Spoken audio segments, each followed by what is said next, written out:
ভাবি, এই করোনায় আপনার ছাদ কৃষি কিন্তু অনেক কাজে লাগছে।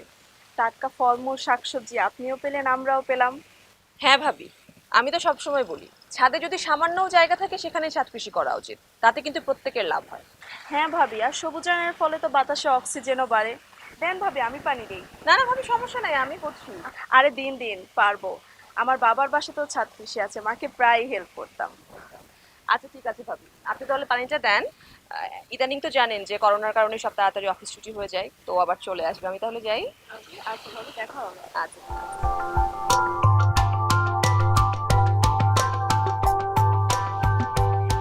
শাহজাহান ভাই, অফিস তো শেষ পর্যন্ত শুনেছি ছাঁটাইতেই যাচ্ছে।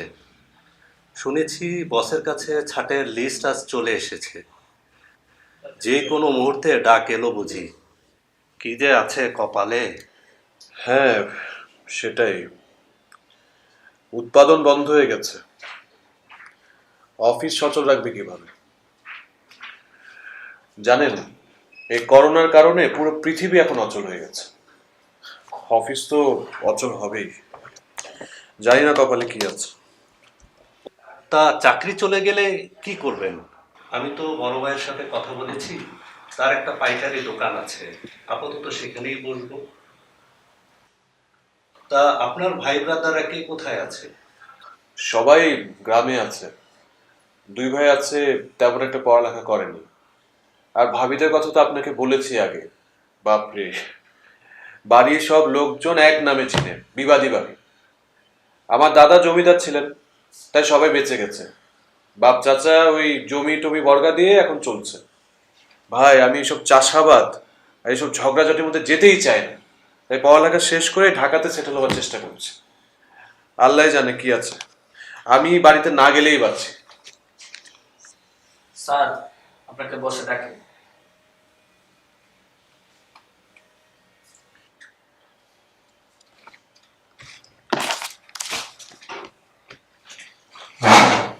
স্যার, শাহজাহান সাহেব, আসুন প্লিজ বসুন। Thank you sir. আচ্ছা, শুনেছেন নিশ্চয়ই আসলে এই প্যান্ডেমিকের কারণে আমরা কিছু কর্মী ছাঁটাই করতে বাধ্য হচ্ছি। আপনি মনে হয় শুনেছেন অলরেডি হেড অফিস থেকে একটা ছোট্ট লিস্ট চলে আসছে। I am very sorry to say that যে আপনার নামটাও এই লিস্টের মধ্যে রয়ে গেছে।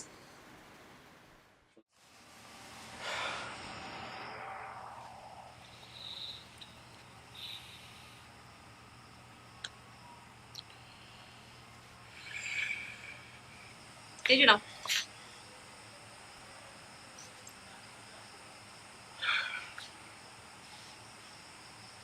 মন খারাপ?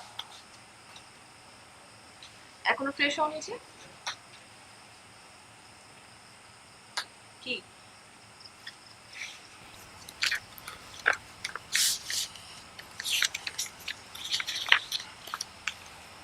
এত কষ্ট করে চাকরিটা পেলাম, এই মহামারীর জন্য চাকরি থেকে ছাঁটাই হতে হয়। ওয়ার্ল্ড ওয়াইড রিসেশন চলতেছে, আমাদের দেশেও একই অবস্থা। বুঝতে পারতেছো, মানে আমি যদি এখন নতুন করে একটা চাকরিও খুঁজতে চাই, এটা next to impossible.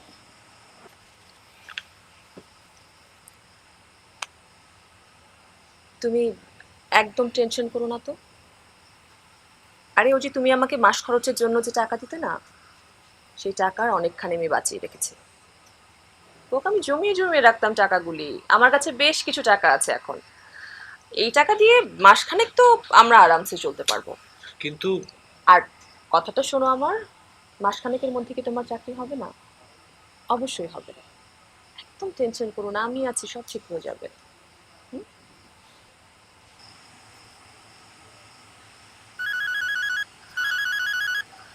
K phone করছে? শিশির। আচ্ছা ঠিক আছে, তুমি কথা বলো, আমি ফ্রেশ হই।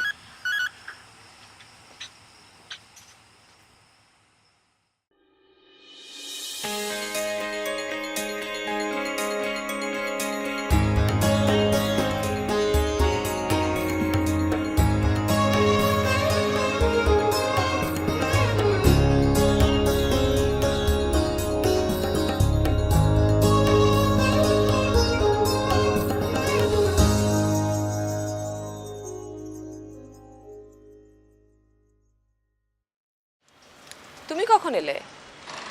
এই তো নিচে দেখলাম তুমি নাই, তখনই বুঝে গেলাম যে তুমি ছাদে আছো। দেখেছো আমার এই গাছটা কত বড় হয়ে গেছে? গাছদের কত সুবিধা দেখছো, শুধু পানি দিলেই তাদের প্রয়োজনীয়তা মিটে যায়। আর আমরা আমরা মানুষরা একটা চাকরির জন্য কতটা কষ্ট করি। এতদিনেও কোনো চাকরি পাচ্ছ না, তাই কথা বলছো না? হ্যাঁ, এখন তো মনে হচ্ছে গ্রামেই ফিরে যেতে হবে। তো হতাশ হচ্ছ কেন? তুই কি বললা এটা? ওই তোমার মাথা ঠিক আছে? মানে গ্রাম থেকে মানুষজন শহরে যায়? আচ্ছা কখনো শুনছো যে শহর থেকে মানুষজন গ্রামে যায়? আচ্ছা সবাই ভুল করে বলে কি আমরাও ভুল করব? মানে শহরেই থাকতে হবে এটা কি কোনো সমাধান সবকিছু?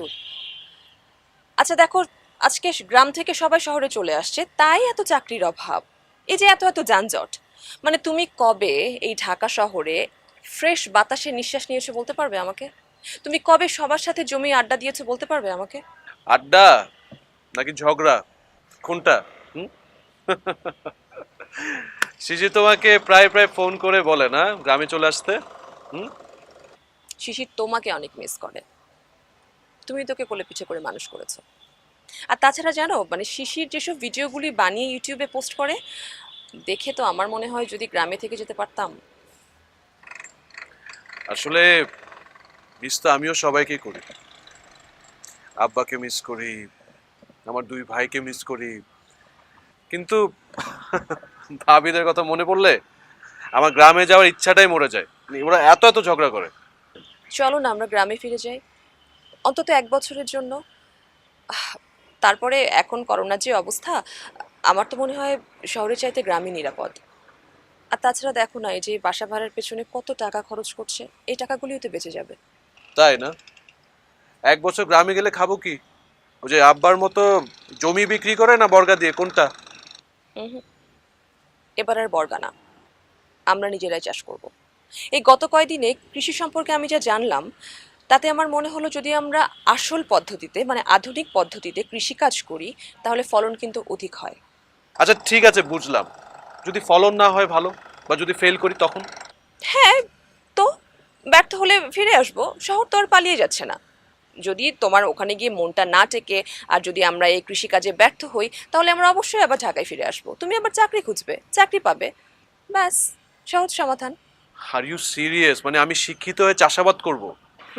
শোনো, করো তো অন্যের অফিসে চাকরি, যখন নিজের জমিতে চাষবাস করবে এবং সেই ফসল নিজে খাবে এবং অতিরিক্ত ফসলটা আবার বিক্রি করবে, এটাতে আনন্দের আর কি আছে বলো তো? বাহ বাহ বাহ বাহ, আর তুমি না অনেক বুদ্ধিমতী আছো, মানে অনেক কৌশলী। যে মনের মধ্যে যে ইচ্ছাটা ছিল না সেটা একদম সুযোগ মতো কাজে লাগিয়ে দিচ্ছ। ঠিক আছে, আর তো কোনো উপায়ও দেখছি না, গ্রামে তো যেতেই হবে। তবে তবে আবার তবে বলছো কেন? এই যে তুমি যে এত যত্ন করে ছাদ কৃষি করছো, সেগুলোর কি হবে? তুমি কি ভাবছো এটা না ভেবেই আমি গ্রামে ফিরতে যাচ্ছি? রূপা ভাবির সাথে কথা হয়েছে আমার, এটা নিয়ে তুমি ভেবো না।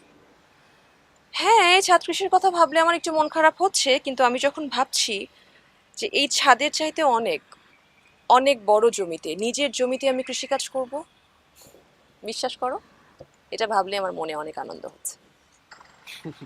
আনন্দ যে কতটা হবে সেটা দেখা যাবে। তুমি ভুলে যাচ্ছ কেন আমরা কই যাচ্ছি? গ্রামের লোকজন যাকে এক নামে চিনে, ঝগড়ার জন্য সেরা, বিবাদী বাড়ি। চলো।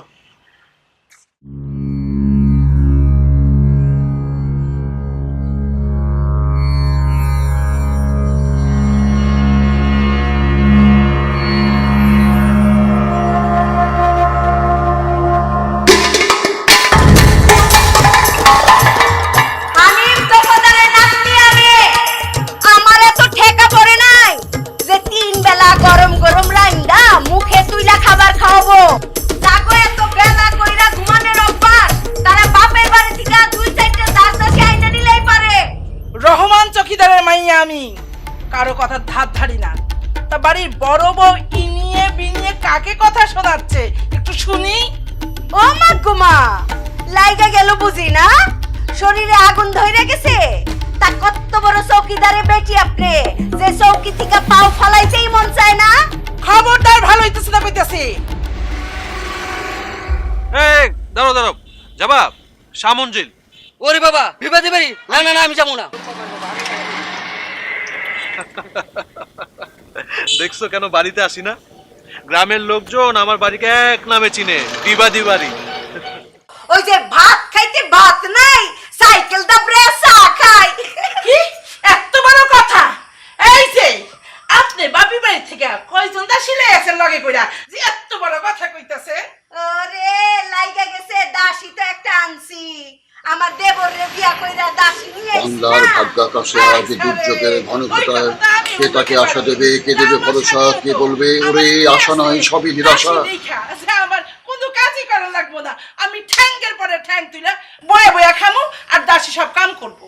এমনই দাসী নিয়ে আইছে যে ঠ্যাঙ্গের উপরে ঠ্যাং তুলে খাইতে খাইতে শ্বশুর বাড়িরে ফকির বানায় ছাড়লো।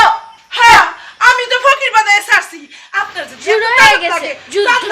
বাপের বাড়ি যায় জমিদারটা তুই লাই পানি পথে যুদ্ধ। যুদ্ধ স্থল পথে যুদ্ধ। বাবা এ তো মহাযুদ্ধ। মারে, এই যুদ্ধ থামবো না। আপনারা ফকির বানায় ছাড়তেছে, আসেন কয়দিন পরে আপনি ভিক্ষা ঝুলি লয়ে হাঁটবেন। আবা সবাই জানে আসল চরিত্রটা কি। খবরদার তুমি আমার মুখ ছুটাইবা না। 10 গ্রামের মানুষ জানে আমি কি জিনিস। 10 গ্রামের মানুষে জানে, আমি জানি, আব্বাই জানে, খালি জানতো না আমগো বাবর শাহ। তারে এত করে কইলাম যে দেখ নদীর জল গোলা ভালো, জাতের মাইয়া কালো ভালো, কিন্তু তুই বাবর শাহ এমন কালোর কালো আনলি যার বাইরেও কালো আর অন্তরটা কালো। কি আমার অন্তর কালা? তোমার এত বড় সাহস! কি রে কই যাস? এটা কোনো বাড়ি না, সার্কাসের মঞ্চ। এই বাসায় কোনো মানুষ থাকতে পারে? কই সকালবেলা ওইটা একটু রেয়াজ করবো, এটা কোনো উপায় নাই। আরে সুরের সাধনা করবি কেমনে? বাড়িতে তো একটা অসুর থাকে। তুমি আমার উপরে অসুর কইলা? আব্বা এইটা একটা বিচার করেন। বৌমারা, তোমাদের ঝগড়ায় যদি খানিকটা বিরতি হয় তাহলে আমাকে এক কাপ চা খাওয়াবে দয়া করে, যথারীতি চিনি কম। জি আব্বা। চা খাওয়াও যথারীতি।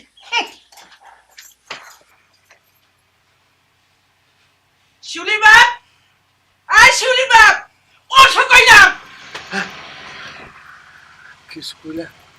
কিছু কইলা কনের বাকি কি? তুমি যদি আজ তোমার বড় ভাবির বিচার না করো, আমি কিন্তু আমার বাপের বাড়ি চলে যাবো। এই বাড়িতে কোনো ভদ্র মানুষ থাকতে পারে? না না না, থাকে না, থাকতে পারে না। আচ্ছা তাহলে আমি মার ব্যাগ গুছিয়ে হ্যাঁ হ্যাঁ, দিয়েছি। বুঝাই দেবো। এই চুপ! ঘরের শত্রু বিভীষণ, একদম কথা কবি না। যেমন তো তোরা তেমন তো হইছে। হনক শিউলির বাপ, তোমার আমি সাপ কথা কইয়া দিতাছি, তুমি যদি আজ দিনের মধ্যে এইটা একটা বিহিত না করো তাহলে কিন্তু আমি হাড়ি আলাদা করে ফেলামো। হ্যাঁ, হাড়ি আলাদা করবি? খারা হাড়ি আলাদা করাইতেছি।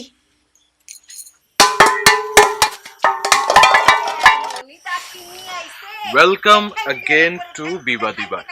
এখন থেকে অভ্যাস করে ফেলো। আর শোনো, আমাদের আসলে সবচেয়ে কি বেশি সারপ্রাইজ হবে বলো তো? কি? শিশির। এক্স্যাক্টলি। চলো চলো দেখি কি করছে। দেখছো এখন আওয়াজ শুনতেছো? তারপরে মারামারি শুরু হবে।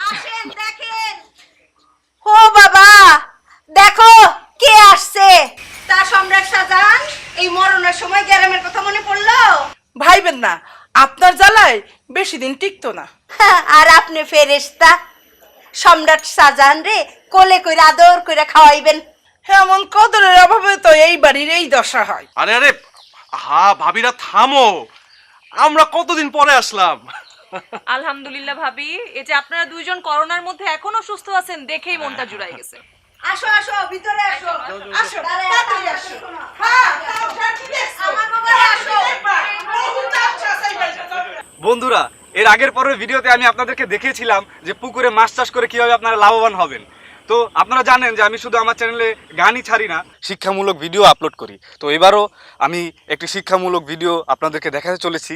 তো ও তাই তো বলি, ওস্তাদ শিশিরে আলম বিন হুমায়ুন শাহ কেন ফোনটা ধরছেন না? এই যে আসছে আরে কসুর দিলা তো আমার ইউটিউবের ভিডিওটা নষ্ট করা। মনের দুঃখে বনে যাই আর সেই বনেও বাঘে খায়। তুমি এখানে? প্রাইভেট পড়তে গেছিলাম, ফেরার সময় দেখি তুমি এখানে বসে করতেছো, লতা পাতার ভিডিও করতেছো, তাই ভাবলাম এত বড় সঙ্গীত সাধক ইউটিউবার একটু আশীর্বাদ নিয়ে যাই। তা এত সকালেই শুরু? ঘরে শান্তি নাই তাই। কেন, ঘরে আবার নতুন করে কি হলো? সেই কুরুক্ষেত্রের যুদ্ধ। সে আবার নতুন কি? এই গ্রামের সবাই জানে বিবাদী বাড়িতে একটু বিবাদ না হলে চলে না। নিজের বাড়ি হলে বুঝতা, মাঝে মধ্যে হলে সহা যায়, তাই বলে ডেইলি।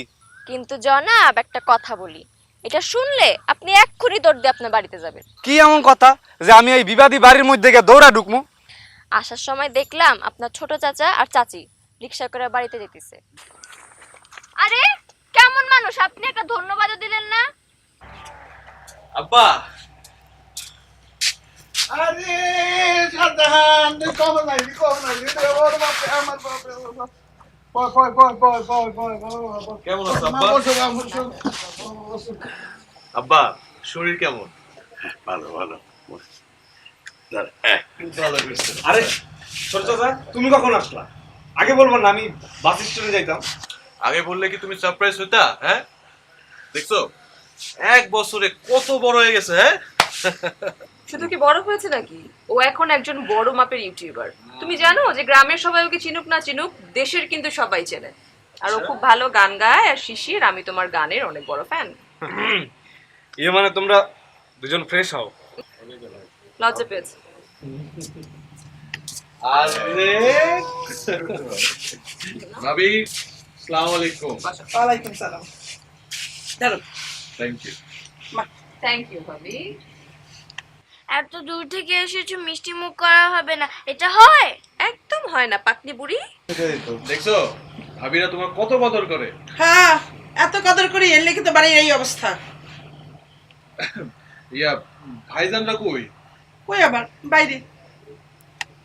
তুমি থাকো, একটু ভাইজানদের সাথে দেখা করে আসো। ভাবি আসি। এই, ভাইজান। আরে শাহজাহান কখন এলি তুই? যখন থালা বাসন ফেকা মারছিল ঠিক তখনই। বিরাট মিস করছস বাবা, আর একটু আগে আসা লাগতো। কেন, কি হইছে? আর একটু আগে বাসন কোসন কি হান্ডি পাতিল চেয়ার টেবিল সব ফিকে মারতেছিল।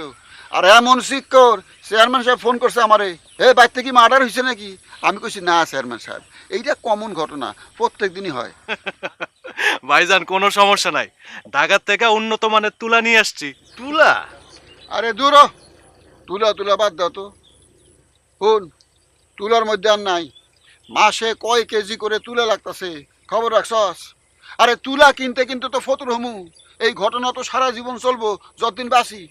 আমি একটা সিদ্ধান্ত নিছি, দুই ভাই মিলা ডাক্তারের কাছে যামু, যা কমু ডাক্তার সাহেব আমগো কানের পর্দাটি কাটে রাখেন তো, যাতে বাকি জীবন কোনো কথা শুনবেন না পারি। কান কাট দইব? কানের পর্দা কাটবো, আগেই চোখ বড় করো। ভাইজান তোমরা কিন্তু ভাবিদের সম্পর্কে একটু বেশি বেশি বলতেছো এখন। কম কম কইতাছি, কম কম কইতাছি। এনে থাকতে দেখ কি অবস্থা হয়। সকালটা হয় কখন বইয়ের গাল খামু, কখন বইয়ের মার খামু। একটা স্বামীর অবস্থা যদি এই হয়, তার দুনিয়ায় বেঁচে থাকার কোনো অর্থ আছে? আর গিবত করতে হইব না, ভাবিদের আমি চিনি না। না, ভাবিদের গুণে কিন্তু সংসার এত সুন্দর হইছে, বুঝছো? আমরা কি কইছি ভাবি গো গুণে সংসার চলতেছে না? ওইটা তো আরেকটা সেক্টরে বাবা। আমরা আমাগো কথা কইতেছি, আমরা তো সংসারের ক্ষতি করতেছে হেরা, এই কথা কই না। আচ্ছা ঠিক আছে চলো। একটা কথা কই ভাই, তোর বউ কি তোরে গাল দেয় নাকি? গাল দেয়? মারছে মারছে না, হয় না? ঢাকা শহরে এইসব চলে না। চলো এখন, চলো। ও আচ্ছা, আমাকে এখানেই চলে। চলো এবার পিঠে ছাড়া বানতে হবে। চলো চলো চলো। এই ফালতু কথা কাউকে। ও তো আসো। আপা, আমি চাই আপনার ছেলে এখানেই থাকুক। আপনার যেসব জমি জমাগুলি আছে, আপনার 3 ছেলে মিলিয়ে চাষাবাদ করুক। আমার মনে হয় যদি ভালোভাবে চাষাবাদটা করতে পারে, তাহলে শহরের চাইতে গ্রামেই থাকাটা লাভজনক হবে। আমিও তো সবাইকে নিয়েই থাকতে চাই, কিন্তু শাহজাহান কি রাজি হবে? রে রাজি না হওয়ার তো কিছু নাই আব্বা। আসলে আমরা দুইজন মিলে ঠিক করছি আমরা গ্রামেই থাকবো। আসলে করোনা মহামারীর মধ্যে তো চাকরিটা চলে গেল, এর মধ্যে অনেক চাকরি খোঁজাখুঁজিও করছি কিন্তু পাই নাই।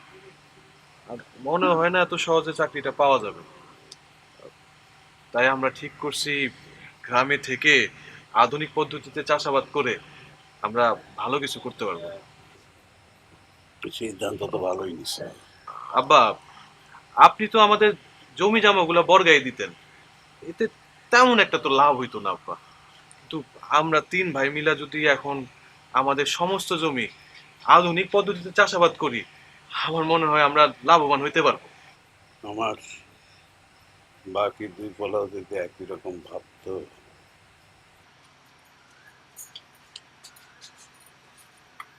এই যে জমিদারের বেটা, আর কত ঘুমাইবা? খালি ঘুম আর খাওয়া, খাওয়া আর ঘুম, আর তো কোনো কাজও নাই, কোনো চিন্তাও নাই। আবার কি হইছে? শোনো, ওই যে শাহজাহানে আইছে, এতদিন খালি তোমার বাপে কইছে আমার ছোট পোলা আইলে জমি জমা ভাগাভাগি করুম। এখন তো আইছে, এখন তারে কও জমি জমা ভাগাভাগি করতে, কারণ আমার নিজের পোলারে আমি বিদেশ পাঠামু। আচ্ছা কমুনে। আচ্ছা কমুনে কইই আবার নাকে তেল দিয়ে ঘুমায় জমিদারের বেটা।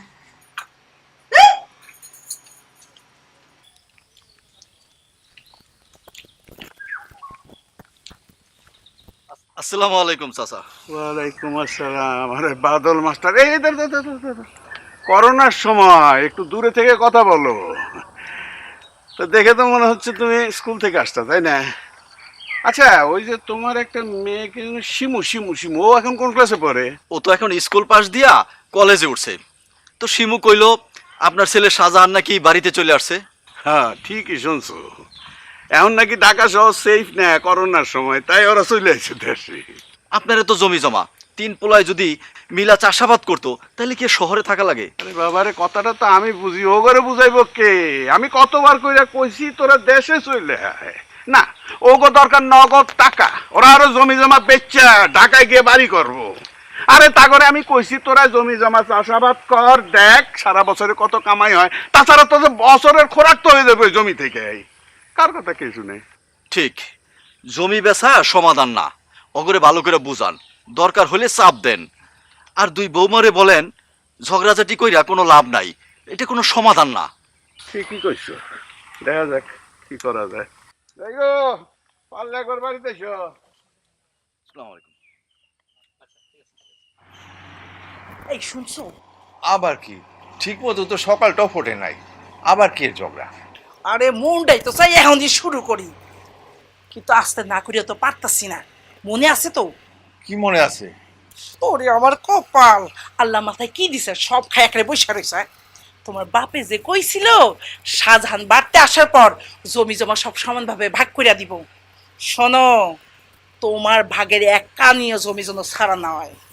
আরে আমরা তো ভাই ভাই, কোনো অসুবিধা নাই। কি কইলা? হ্যাঁ, তুমি কি কইলা একবার কত?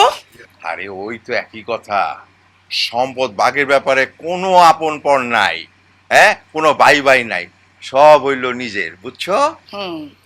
এই কথাটা যেন মনে থাকে। তোমাদের 3 জনকে তো সবসময় একসাথে পাওয়া যায় না। আজকে যখন পাওয়া গেল, জমি জমা সংক্রান্ত কিছু আলোচনা করে নিয়ে।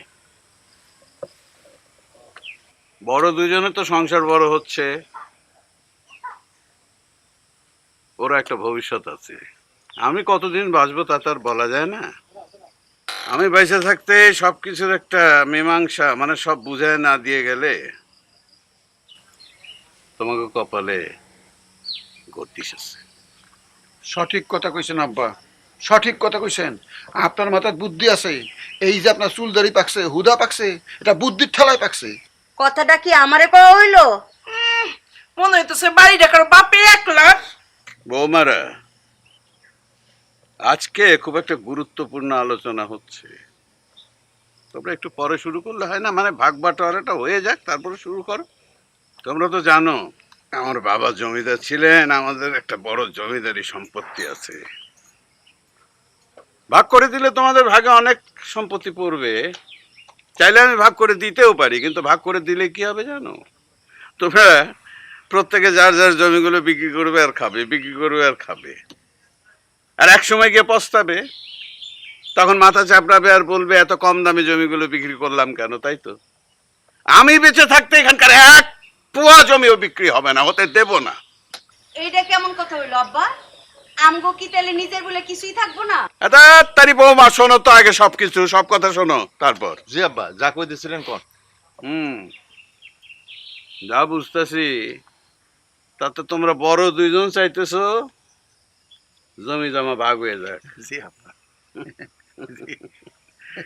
আর শাহজাহান চাইতেছে কি সব জমি একত্রে আধুনিক কৃষি পদ্ধতি চাষাবাদ করতে।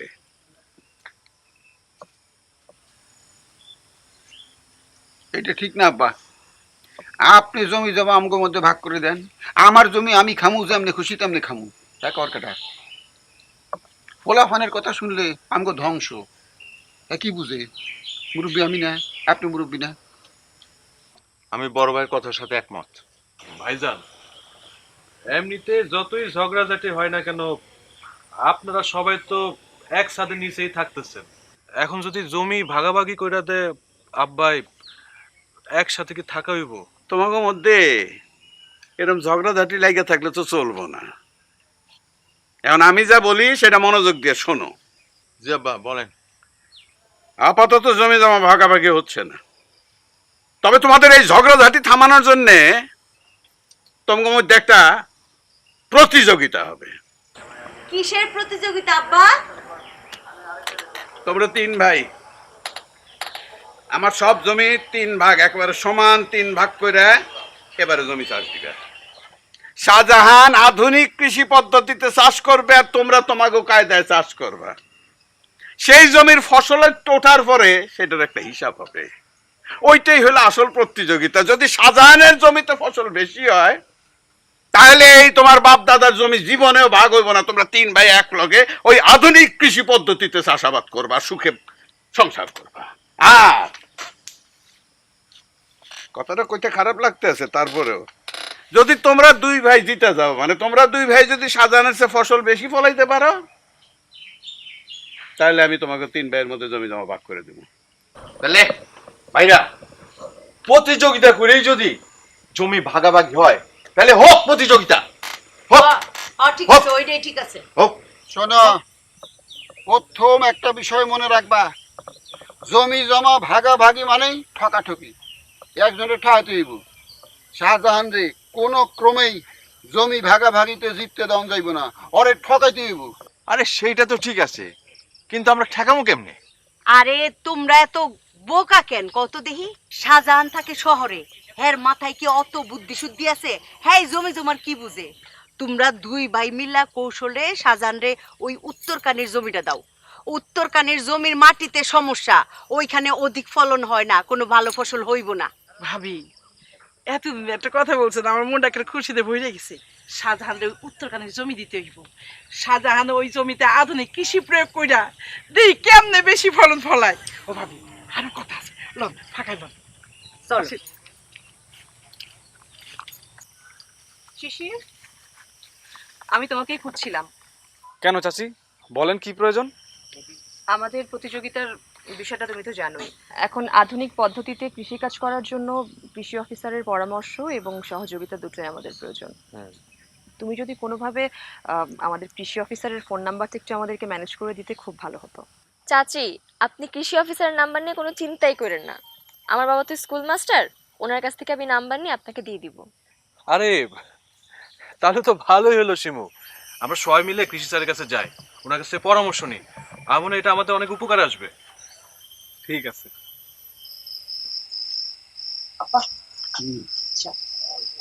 কি খবর বৌমা? আজকে দেখি অন্য 2 বৌমা আস্তে আস্তে কথা কয়। মনে হয় কোনো চলা পরামর্শ। বুঝলা বৌমা, সম্পত্তি হচ্ছে একটা জাদু। শত্রুরে বন্ধু বানায়, আবার বন্ধুরে শত্রু বানায়। মাশাআল্লাহ, তোমার চাটা খুবই ভালো হয়েছে। আজকে মেলা দিন পর দিবাদি বাড়িতে আস্তে আস্তে কথা হচ্ছে। স্যার, আমি শিশির, ওনারা আমার ছোট চাচি। চাচা শহরে চাকরি করতেন, কিন্তু করোনার কারণে গ্রামে চলে আসছে। ইচ্ছে দাদা জমিতে চাষাবাদ করা। বাহ, জেনে খুব ভালো লাগলো যে আপনারা শিক্ষিতরা শহর ছেড়ে গ্রামে এসে কৃষিকাজে আগ্রহী হচ্ছেন। আমি আমার জায়গা থেকে সাধ্যমতো আপনাদের সহযোগিতা করার জন্য চেষ্টা করব। আর আপনারা যদি কৃষি সংক্রান্ত কোনো কিছু জিজ্ঞাসা করতে চান, আমার কাছে করতে পারেন। আমরা আসলে জানতে চাইছি আধুনিক উপায়ে কিভাবে কৃষিকাজ করা যায়। দেখুন, সঠিকভাবে কৃষিকাজ করা কিন্তু সহজ নয়। সঠিকভাবে কৃষিকাজ করতে হলে জানতে হবে কিছু নিয়ম কানুন। যদি একটু বুঝিয়ে বলতেন। এই যেমন ধরুন, প্রথমে রোগ, পোকা ও দাগমুক্ত এবং পরিপুষ্ট বীজ হাত দিয়ে বেছে নিতে হবে। বাছাইকৃত সুস্থ সবল বীজ থেকে উৎপাদিত চারা গুণগত মানসম্পন্ন হবে এবং ফলনও বৃদ্ধি পাবে। আচ্ছা, আর একটা ব্যাপার, ভালো মানের চারা পাওয়ার জন্য আদর্শ বীজতলা তৈরি করতে হবে। সেচ সুবিধাযুক্ত এবং প্রচুর আলো বাতাস পায় এমন স্থান বীজতলার জন্য নির্বাচন করতে হবে। শুধু তাই নয়, সময় মতো বীজতলা পরিচর্যাও করতে হবে। কৃষিকাজ যেমন সহজ তেমনি কঠিন। প্রথমে তার জমির মাটি পরীক্ষা করা লাগবে। মাটি পরীক্ষা করে জানতে হবে জমিতে কোন কোন সার কি পরিমাণ দিতে হবে। মাটি পরীক্ষা করে ফসলের চাহিদা অনুযায়ী সার দেয়াকেই সুষম সার বলে। আর বুঝতে হবে, মানুষের যেমন সঠিক বৃদ্ধির জন্য সুষম খাদ্যের প্রয়োজন, ঠিক তেমনি শস্যেরও যথাযথ বৃদ্ধি ও পর্যাপ্ত ফলনের জন্য প্রয়োজন সুষম সার। মাটি পরীক্ষা করে জমি ও ফসলের চাহিদা অনুযায়ী সুষম সার ব্যবহার করলে শুধু খরচই কমে না, ফলনও বাড়ে। আচ্ছা স্যার, কোন সার কোন ফসলের জন্য কি কাজে লাগে এটা যদি একটু বোঝায় বলতেন। আচ্ছা,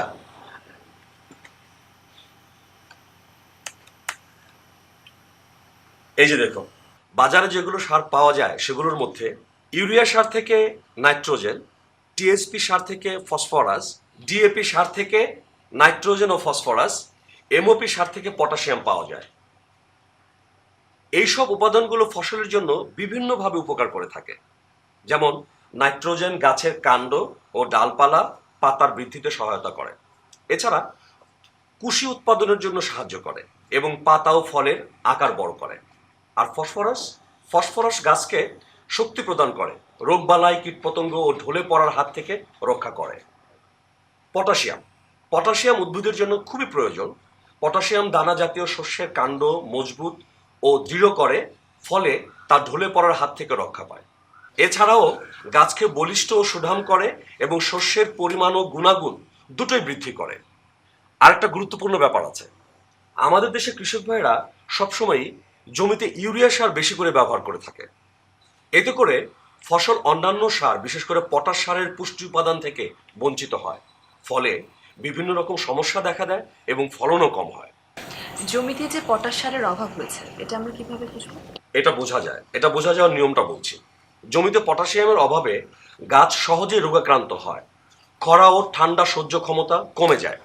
এছাড়া গাঢ় নীল বর্ণের পাতা দেখা দেয় এবং গাছ বিকৃত আকার ধারণ করে। দানা জাতীয় শস্য যেমন ধান, গম, ভুট্টা গাছ সহজে হেলে পড়ে যায়। অনেক গুরুত্বপূর্ণ বিষয়গুলো জানলাম। আর সুষম সার ব্যবহারের যে সুবিধাগুলো আছে এগুলো যদি একটু বলতেন। তাহলে আপনারা সবাই শুনুন, সুষম সার ব্যবহারের কি কি সুবিধা। সুষম সার ব্যবহারে মাটির স্বাস্থ্য ভালো থাকে, উর্বরতা বৃদ্ধি পায়। সুষম সার ব্যবহারের ফলে সার ব্যবহারের অপচয় হয় না এবং উৎপাদন খরচও কমে আসে।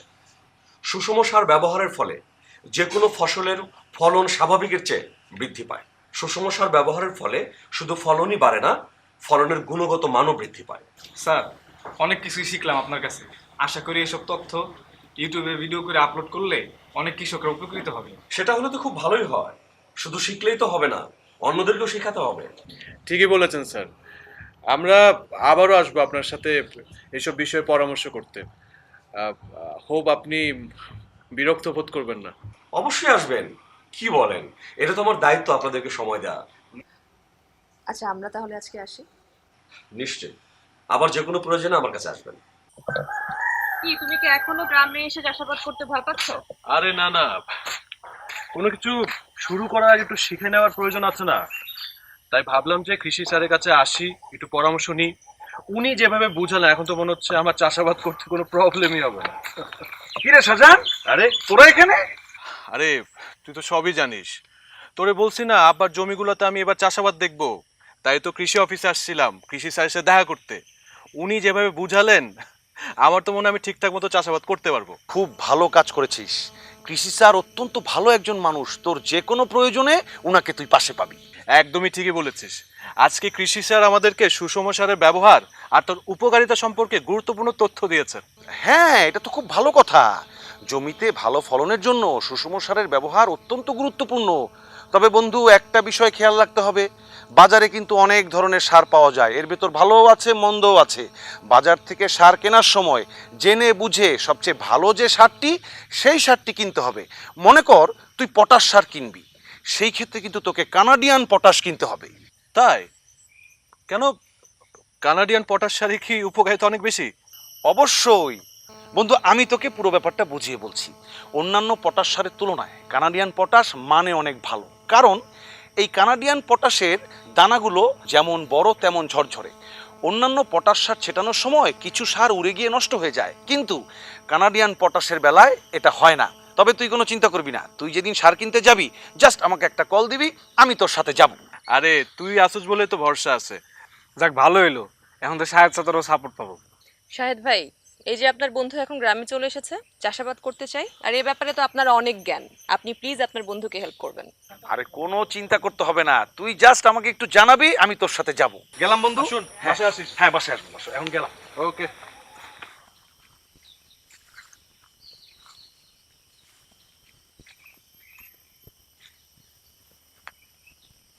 কি এসেছে সাহেব? কি নিয়ে এত চিন্তিত? আরে তুমি এখানে কখন আসলা? আমি তো এই পথ দিয়ে যাচ্ছিলাম, তোমাকে চিন্তিত দেখে আসলাম। তা চিন্তার বিষয়টা একটু শুনি। মাথায় হঠাৎ করে একটা বুদ্ধি আসছে, সেটা নিয়ে ভাবতেছিলাম। জানোই তো, ছোট চাচা চাচি গ্রামে আসছে, তারা যে আধুনিক কৃষি পদ্ধতিতে চাষাবাদ করবে, সেটা আমার চ্যানেলে আমি ভিডিও করে আপলোড করব। খুবই ভালো চিন্তা। তোমার এই ভিডিও দেখে অন্যান্য কৃষকরা আধুনিক কৃষি সম্পর্কে জানবে। তোমার এই ভিডিও তৈরির কাজে যে কোনো প্রয়োজনে তুমি আমার পাশে পাইবা। সেটা তো আমি জানি। প্রতিযোগিতায় জিতনের লিগা শাহজাহান তো সারাদিনই জমিতে ছুটাছুটি করতেছে, দৌড়াদৌড়ি করতেছে, আর তোমরা দুই ভাই যেভাবে খাড়ায় রইছো তোমরা তো আইরে যাবা। কি যে কোন ভাবি, শাহজাহানের ওই দৌড়াদৌড়ি শেষ, উত্তরকানি জমিতে ও ভালো ফসল ফলাইতে পারবো না, এটা আমি কুয়ে দিলাম আপনারে। তাই বলে তোমরা কি হাত পা গুটে ঘরে বসে থাকবা? হ্যাঁ, প্রতিযোগিতার লাগিয়া তোমাকে কাম করন লাগবো না? নাকি ফলন এমনি এমনি ঘরে আইব? এমনি এমনি আইব। জমি জমার ফলন নিয়ে তোমাকে চিন্তা করন লাগবো না, এইটা আমগু উপরে ছেড়ে দাও। আমরা যে জমি পাইছি ফলন এমনি এমনি হইব, তারপর তো আমরা দিমু বস্তায় বস্তায় সার, ফলন না হয়ে উপায় আছে? একখান হাসা কথা কইছো ভাই।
কাণ্ড দেখেছো? বিবাদী বাড়ির ছোট পোলা শহর থেকে আইসা উত্তরকানির জমিতে কি ফসল নইনা ফলাইলো। উত্তরকানির জমিতে এমন ফসল ফলাইতে আগে কোনোদিন দেখি নাই। শিশিরের ভিডিওটা দেখছেন না? শাহজাহান যা করছে কৃষি অফিসারের পরামর্শ নিয়ে করছে। আরে শাহজাহান যে, আসো আসো। আসসালামু আলাইকুম স্যার। তোমার কথাই হইতেছিল। তাই নাকি? কি কথা স্যার? হ্যাঁ শাহজাহান, তুমি আধুনিক পদ্ধতিতে উত্তরকানির জমিতে যে ফসল রইনা ফলাইছো, এইটা দেখা আমার মনে হয় সাধারণ কৃষকরাও আধুনিক পদ্ধতিতে ফসল ফলানোর জন্য আগ্রহী হবে। অবশ্যই। আর আমি যা যা শিখছি যা যা জানি তা সবাই শিখাই দিব। অবশ্যই শিখাই দিবো। তাছাড়া কৃষি অফিসারের কাছে গেলে কিন্তু আপনারা অনেক রকমের পরামর্শ নিতে পারবেন। এরপর থেকে আমরা আধুনিক পদ্ধতিতে চাষাবাদ করবো। ঠিক ঠিক। আর শিশিরের ভিডিওটা দেখছেন না, ওই ভিডিও দেখলেই তো অনেক কিছু শিখতে পারবেন। আচ্ছা চা খাবেন স্যার? হ্যাঁ, 2টা চা দাও। আরে কপাল, যে মানুষ শহরে থাকে জমি জমা সম্পর্কে কিছুই জানে না, শাহজাহান ওই উত্তরকানির মতো খারাপ জমিতে বাম্পার ফলন ফলাইলো। আর শিশিরের আব্বা তোমারে দিয়ে তো কোনো বাউই হইলো না। তুমি এত ভালো জমি পাইয়াও অধিক ফলন ফলাইতে পারলে না। ভাবি কি কম দুঃখের কথা, আমাকে তো একই অবস্থা। মেজো বউ, এরকম যে একটা কিছু ঘটবো ওইটা আমি আগেই ধারণা করছিলাম। কেমনে পারুম কহবো, কেমনে পারুম? শাহজাহান যেমনি সুষম সারের ব্যবহার জানে, যেভাবে সুষম সার ব্যবহার করে আমরা তো জানি না, আমরা তো জানি না, শুনি নাই, তো আমরা কেমনে পারুম শাহজাহানের লাগে? ঠিক কইছো, একদম ঠিক কইছো বড় ভাই। আমরা এই বস্তায় বস্তায় সার ব্যবহার না কইরা শাহজাহানের মতো যদি সুষম মাত্রায় সার ব্যবহার করতাম, তাহলে আজকে আমাকে এই অবস্থা দেখতে হইতো না। না এমনি কথা কইছি। কি বোমা করতে আইলে? আপনার ছেলে আর আমি শিশিরের একটা ভিডিও তৈরির কাজে গিয়েছিলাম আব্বা। আব্বা আপনি জানেন যে এখন শিশিরের ভিডিও অনেক জনপ্রিয় সব জায়গায়? আরে তা তো জানি, গ্রামবাসীর মুখে মুখে শিশিরের ভিডিওর প্রশংসা। যাই গেড়ে বাদ দাও। কি তোমরা দুই ভাই এবার তো বুঝছো নাকি শাহজাহান যে আধুনিক কৃষি ব্যবস্থা ব্যবহার করে কি ফলনটা ফলাইলো? হ্যাঁ, আরে বাপ রে বাপ, কাউ শুধু মাঝে তার প্রশংসা করে। এইবার নিশ্চয়ই বুঝতে পারছে জমি জমা ভাগ বাটোয়ারা না করে সবাই যদি একত্রে মিললে সবগুলো জমি আধুনিক কৃষি ব্যবস্থা চাষ করা যায়, তাহলে মেলা ফসল হইব, ময়লা ফলন হইব, দেশটা উন্নত হইব, গ্রামটা উন্নত হইব, আমরা উন্নত হইব। আব্বা, শাহজাহান উত্তরকানির জমিতে যে ফলন ফলাইছে, যে বাম্পার ফলন ফলাইছে, এটা দেখার পর আমাদের আর দ্বিমত করার কোনো সুযোগ নাই। এই সুষম সার ব্যবহার কইরা শাহজাহান যে বাম্পার ফলন ফলাইছে তা আমাকে চোখে আঙ্গুল দিয়া দেখাই দিল। ভাইজানরা যে আধুনিক পদ্ধতিতে কৃষিকাজের সুফলটা বুঝতে পারছে, এটাই আমার ভালো ফলনের সার্থকতা। আর আজকের সফলতার পিছনে একটা নাম না নিলেই না, সেটা আর কেউ না, সেটা হচ্ছে আমার স্ত্রী ননি। সে যদি আমারে গ্রামে এসে এই আধুনিক পদ্ধতিতে চাষাবাদের জন্য অনুপ্রেরণা না দিত, তাহলে মনে আমি আসতাম না। ননি, আমি আসলে তোমার কাছে কৃতজ্ঞ। হইছে, এখন আর তো কৃতজ্ঞতা প্রকাশ করার কোনো দরকার নেই। তোমার সাথে থাকতে পেরে, আমি যে তোমার কাছাকাছি থেকে তোমাকে উপকার করতে পেরেছি, সাহায্য করতে পেরেছি, এটাই আমার কাছে অনেক বড় ব্যাপার। আর তাছাড়া দেখো না, সব বিবাদ ভুলে এখন যে পুরো পরিবার আমরা একসাথে হয়ে গেছি, এইটা সবচেয়ে বড় কথা। সবাই যখন এক হয়ে গেলাম, আশা করি আমাদের এই বাড়ির নাম বিবাদী বাড়ি বলে আর দুর্নাম থাকবে না। এখন থেকে সবাই আমাদের বাড়িকে কি বলবে? শান্তি বাড়ি।